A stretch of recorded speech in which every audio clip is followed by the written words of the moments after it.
You know, you spend enough time out there, you get all kinds of weather, whether it be a heat wave, a dust storm, a tornado, or a flood.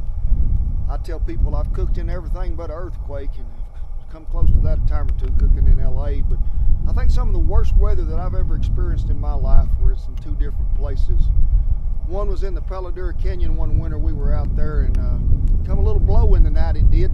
About 78 miles an hour is what they clocked the wind in Amarillo that morning. And it blowed the fly plumb down, ripped a hole in it about 6 foot deep, down the middle and down one side. Now they hire me on to feed cowboys, they don't hire me on to sew.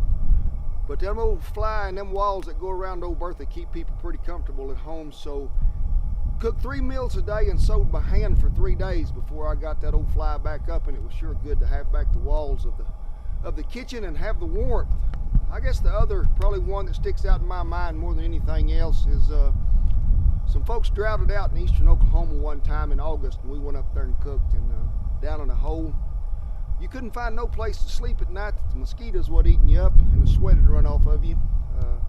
106 or 7 degrees with their humidity was pretty miserable, but like my daddy always told me, you hang a shingle out, it don't matter what the weather is or the condition, you cook and you get it done. So weather plays a great factor in cooking and what we do, but I guess the breeze is probably the worst, because when you got a breeze with your cooking, it's like in a microwave to an old Dutch oven. I've had it blow stuff around pretty bad.